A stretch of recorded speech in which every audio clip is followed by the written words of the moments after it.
Hello and welcome to the session on history of ideas leading up to intentionality, from Aristotle in antiquity to Occam in the Middle Ages.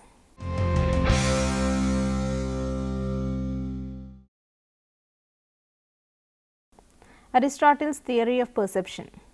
In the first unit, we saw that the basic idea in phenomenology is that knowledge is based on appearance. We also understood that the fundamental condition of knowledge is consciousness, and that phenomenology is an investigation of how consciousness produces knowledge. We also were introduced to the idea phenomenology deals with the structures of consciousness in the act of production of knowledge. In the second unit, we noted that the fundamental property of consciousness is intentionality, and that it is the intentionality of consciousness that allows us to know the world. Intentionality is not an 18th century discovery. We saw how it was a medieval notion developed by Franz Brentano, the teacher of Edmund Husserl. In this unit, we are going to explore the history of intentionality as an idea. To put it in simple words, we are going to engage with how the ideas of philosophers from Aristotle onwards led to the evolution of intentionality in the 18th century. Like many other abstract terms, intentionality has very concrete roots in human activity. It is derived from the noun intentio, which in turn comes from the verb intendere. Originally, this verb seems to have been connected with archery.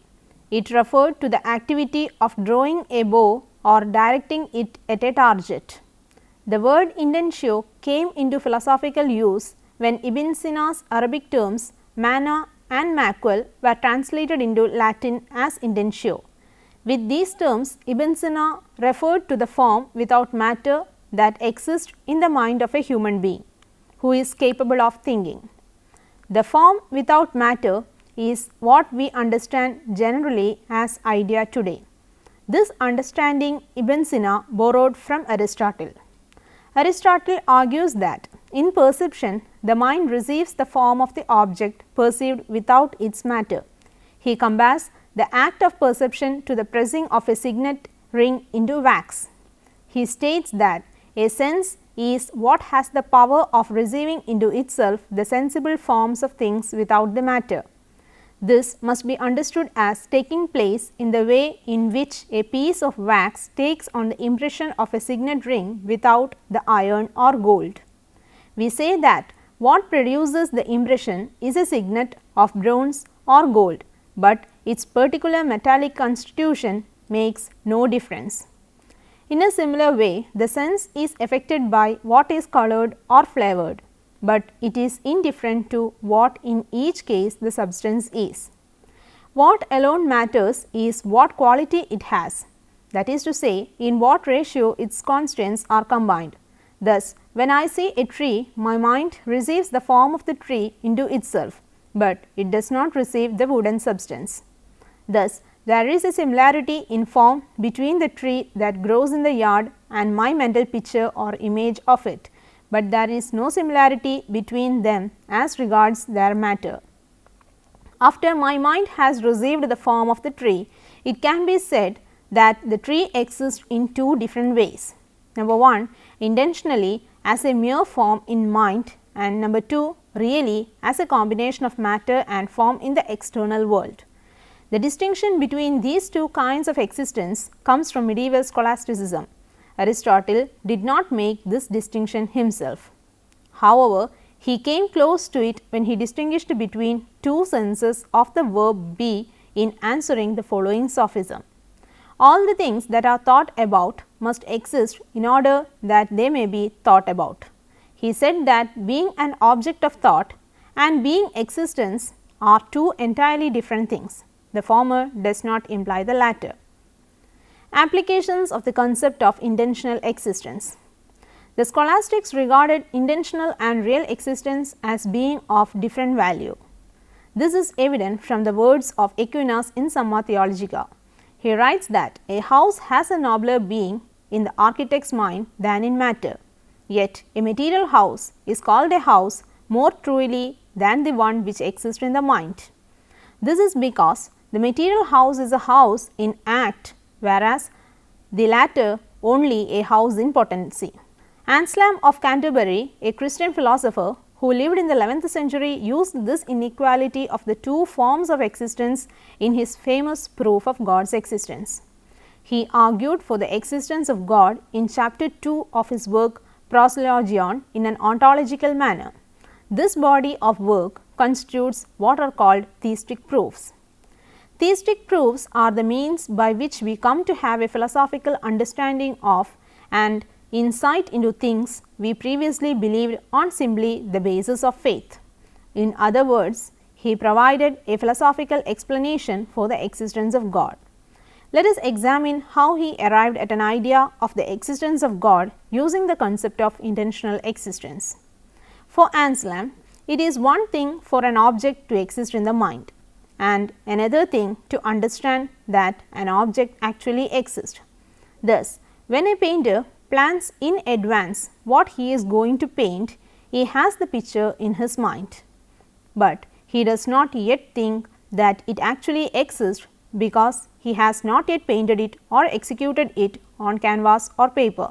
However, when he has actually painted it, then he both has it in his mind and understands that it exists because he has now made it on paper or canvas.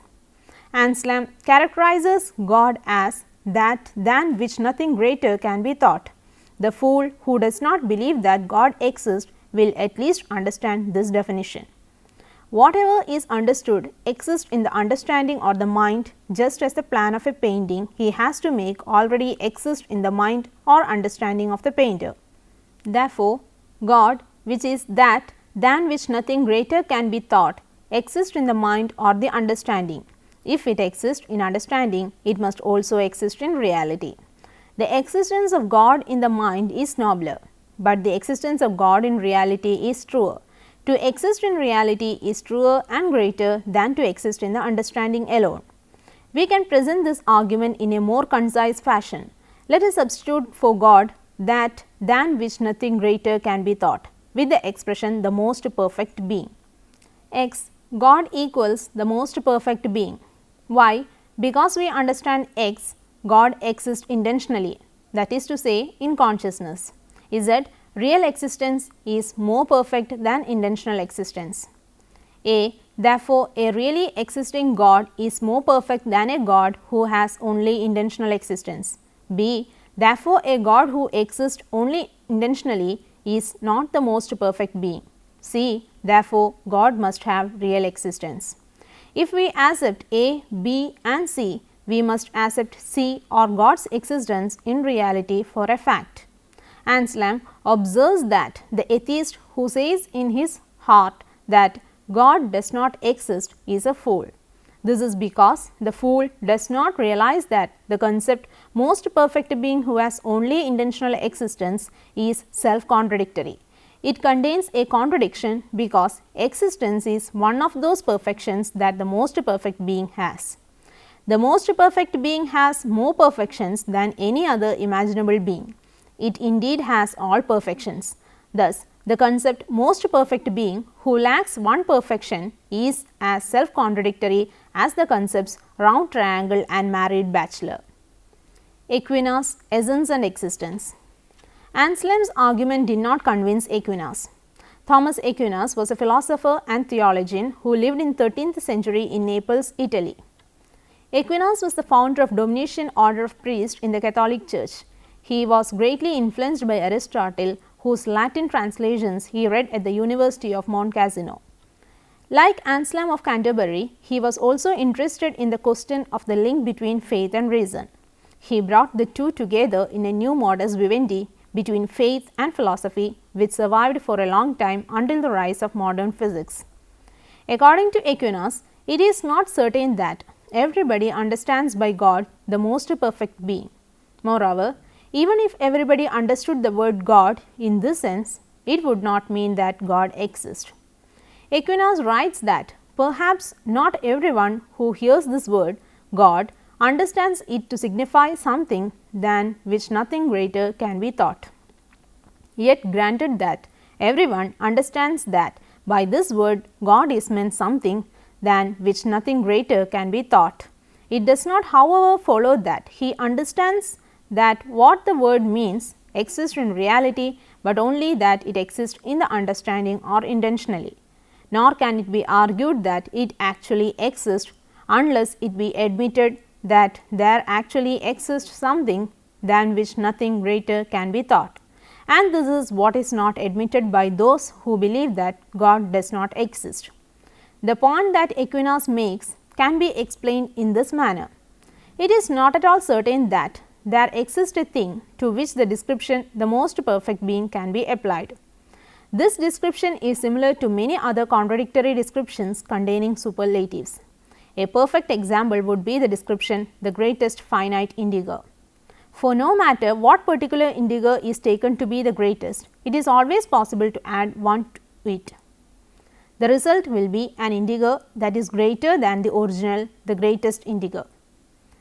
In his essay concerning being and essence, asserts the same idea when he made the following statement: just because we know the essence of a thing, it does not follow that the thing has existence.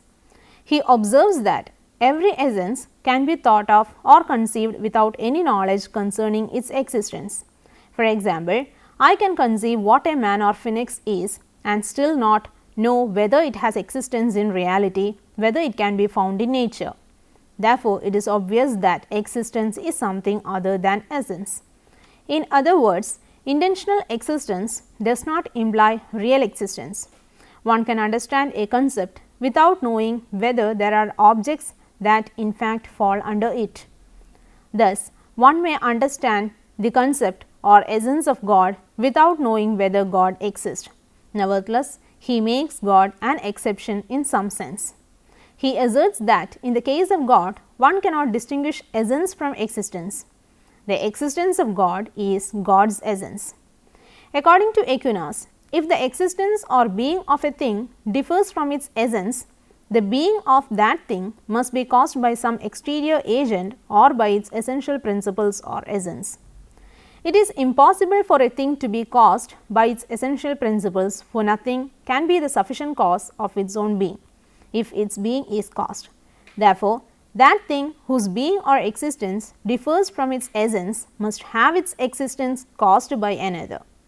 We cannot say this about God, because God is the first sufficient cause of God's own being. Therefore, it is impossible that in the case of God, his being should differ from his essence. Aquinas does not extend the distinction between essence and existence to God, and therefore does not differ from Anselm's theistic proof. First and second intention. As mentioned in the opening section, the Latin term intentio signified a mental picture or idea. William Ockham, an eminent philosopher and scientific logician of the Middle Ages and a contemporary of Thomas Aquinas and John Duns Scotus, gives us some important insights into what intention means.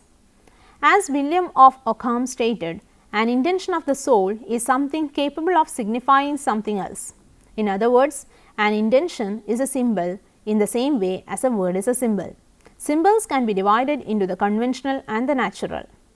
Intentions of the soul then are natural symbols, while words of a language are conventional symbols. Natural symbols or intentions are primary with respect to and precede conventional symbols or words. This, according to Ockham, can be seen from the fact that anyone who utters a meaningful sentence in some natural language must have formed a mental preposition or image beforehand. This mental preposition, says Ockham, is composed of the intentions of the soul. Thus, whenever I utter something in words or a spoke preposition, I form a mental preposition before speaking. This preposition is internal and belongs to no particular spoken language. It may also happen that people frequently form internal prepositions which, because of inadequacies in their language, they do not know how to express internally. The parts of prepositions are called concepts, intentions, likeness, and intellect. These intentions can now be divided into two categories: first intentions and second intentions. A first intention is something which signifies something that is not itself an intention of the soul. A second intention, on the contrary, stands for another intention, either a first or a second one. For example, if I perceive a car, its image is a first intention.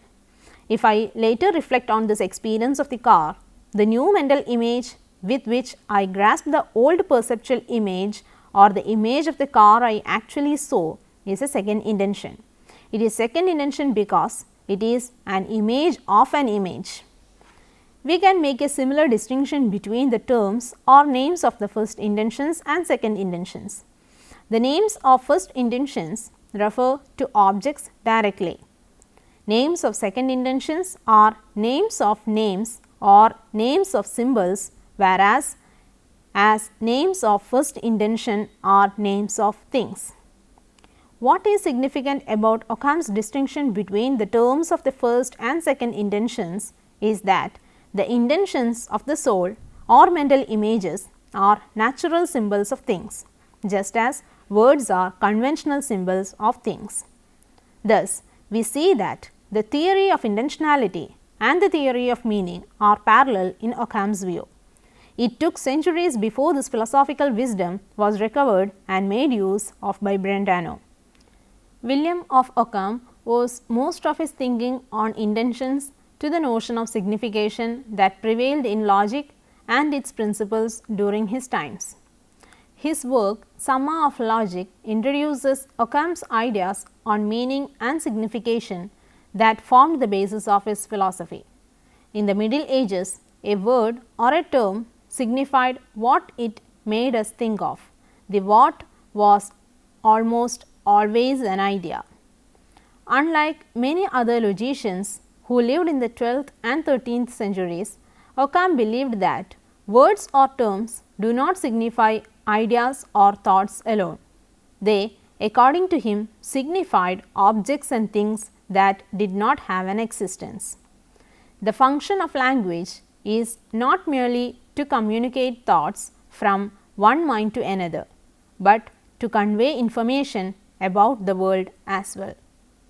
Let me summarize our discussion. In this unit, we tried to familiarize ourselves with the history of ideas leading up to the development of intentionality.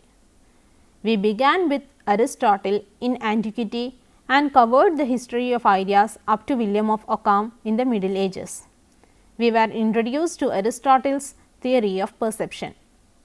He compares the act of perception to the pressing of a signet ring into wax. We saw how Anselm of Canterbury applied Aristotle's concept of intentional existence to prove the existence of God. We also discussed how Thomas Aquinas distinguished between existence and essence and yet did not apply this distinction to his explanation of God. For Aquinas, the existence of God is God's essence. We saw how William of Occam defined intention. An intention is a symbol in the same way as a word is a symbol. We also understood that William of Occam owes most of his thinking on intentions to the notion of signification that prevailed in logic and its principles during his times. His work Summa of Logic introduces Occam's ideas on meaning and signification that formed the basis of his philosophy. Now, try to answer the given questions here. Number 1. How did Occam differ from other logicians who lived in the Middle Ages? Number 2. What did Aquinas observe about real and intentional existence in his Summa Theologica? Number 3. What are natural symbols according to Occam? Number 4. How did Anselm prove that God exists? Present his argument logically. Number 5. Explain the first and second intentions of Occam. Number 6. How the essence of a thing differs from its existence in Aquinas' theory. Number 7. How is the existence of God an exception?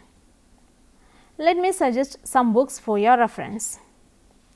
Ancient and Medieval Theories of Intentionality by Dominic Perler, Brill, 2001. Consciousness from Perception to Reflection in the History of Philosophy by Sarah Heinma and Paulina Reims, Springer 2007. Thank you for watching this session. We will meet again with a new topic. Have a nice day.